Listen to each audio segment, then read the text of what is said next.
Furthermore, if changing games does not work, you can invent a new one. I recently watched a talent show featuring a mime who taped his mouth shut and did something ridiculous with oven mitts. That was unexpected. That was original. It seemed to be working for him. It's also unlikely that you're playing only one game. You have a career and friends and family members and personal projects and artistic endeavors and athletic pursuits. You might consider judging your success across all the games you play. Imagine that you are very good at some, middling at others, and terrible at the remainder. Perhaps that's how it should be. You might object, I should be winning at everything. But winning at everything might only mean that you're not doing anything new or difficult. You might be winning, but you're not growing, and growing might be the most important form of winning. Should victory in the present always take precedence over trajectory across time? Finally, you might come to realize that the specifics of the many games you are playing are so unique to you, so individual, that comparison to others is simply inappropriate. Perhaps you are overvaluing what you don't have and undervaluing what you do.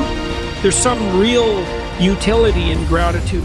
It's also good protection against the dangers of victimhood and resentment. Your colleague outperforms you at work. His wife, however, is having an affair while your marriage is stable and happy. Who has it better? The celebrity you admire is a chronic drunk driver and bigot. Is his life truly preferable to yours? When the internal critic puts you down using such comparisons, here's how it operates. First, it selects a single, arbitrary domain of comparison, fame maybe, or power.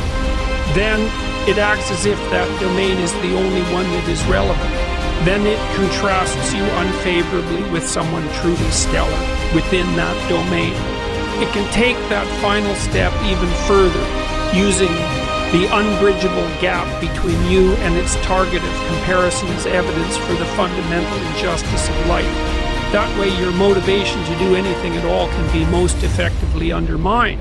Those who accept such an approach to self-evaluation certainly can't be accused of making things too easy for themselves. But it's just as big a problem to make things too difficult. When we are very young, we are neither individual nor informed. We have not had the time nor gained the wisdom to develop our own standards. In consequence, we must compare ourselves to others because standards are necessary. Without them, there is nowhere to go and nothing to do. As we mature, we become, by contrast, increasingly individual and unique.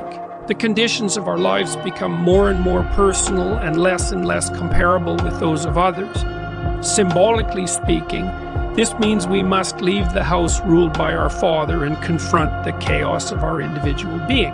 We must take note of our disarray without completely abandoning that Father in the process. We must then rediscover the values of our culture, veiled from us by our ignorance, hidden in the dusty treasure, trove of the past, rescue them, and integrate them into our own lives. This is what gives existence its full and necessary meaning. Who are you? You think you know, but maybe you don't. You are, for example, neither your own master nor your own slave. You cannot easily tell yourself what to do and compel your own obedience, any more than you can easily tell your husband, wife, son, or daughter what to do and compel theirs. You are interested in something and not in others. You can shape that interest, but there are limits. Some activities will always engage you, and others simply will not. You have a nature. You can play the tyrant to it, but you will certainly rebel. How hard can you force yourself to work and sustain your desire to work?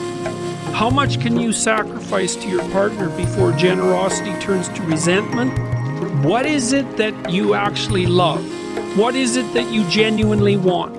Before you can articulate your own standards of value, you must see yourself as a stranger. And then you must get to know yourself.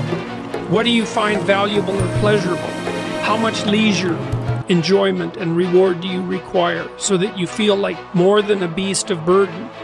How must you treat yourself so you won't kick over the traces and smash up your corral? You could force yourself through your daily grind and kick your dog in frustration when you come home.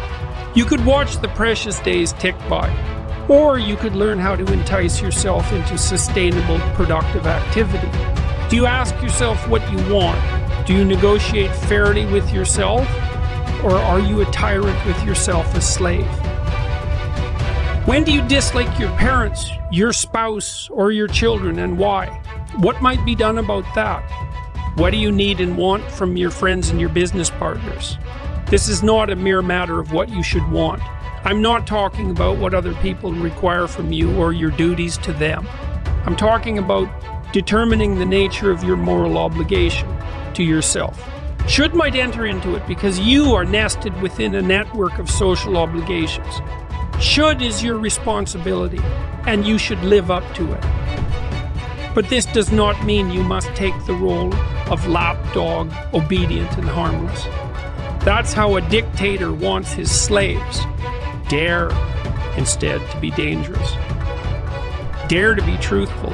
Dare to articulate yourself and express, or at least become aware of, what would really justify your life. If you allowed your dark and unspoken desires for your partner, for example, to manifest themselves, if you were even willing to consider them, you might discover that they were not so dark given the light of day. You might discover instead that you were just afraid and so pretending to be moral. You might find that getting what you actually desire would stop you from being tempted and straying. Are you so sure that your partner would be unhappy if more of you rose to the surface? The femme fatale and the anti-hero are sexually attracted for a reason. How do you need to be spoken to? What do you need to take from people? What are you putting up with or pretending to like from duty or obligation? Consult your resentment. It's a revelatory emotion for all its pathology. It's part of an evil triad: arrogance, deceit, and resentment. Nothing causes more harm than this underworld trinity. But resentment always means one of two things. Either the resentful person is immature, in which case he or she should shut up, quit whining and get on with it, or there is tyranny afoot, in which case the person subjugated has a moral obligation to speak up. Why? Because the consequence of remaining silent is worse. Of course, it's easier in the moment to stay silent and avoid conflict. But in the long term, that's deadly. When you have something to say, silence is a lie. And tyranny feeds on lies. When should you push back against oppression, despite the danger? When you start nursing secret fantasies of revenge. When your life is being poisoned and your imagination fills with the wish to devour and destroy. I had a client decades ago who suffered from severe obsessive-compulsive disorder. He had to line up his pajamas just right before he could go to sleep at night. Then he had to fluff his pillow. Then he had to adjust the bed sheets. Over and over and over and over. I said, maybe that part of you, that insanely persistent part, wants something, inarticulate though it may be. Let it have its say. What could it be? He said, control.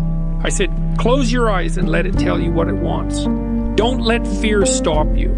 You don't have to act it out just because you're thinking it. He said, it wants me to take my stepfather by the collar, put him up against the door and shake him like a rat. Maybe it was time to shake someone like a rat, although I suggested something a bit less primal. But God only knows what battles must be fought forthrightly, voluntarily, on the road to peace. What do you do to avoid conflict necessary, though it may be? What are you inclined to lie about, assuming that the truth might be intolerable? What do you fake? The infant is dependent on his parents for almost everything he needs. The successful child, can leave his parents, at least temporarily, and make friends. He gives up a little of himself to do that, but gains much in return. The successful adolescent must take that process to its logical conclusion. He has to leave his parents and become like everyone else.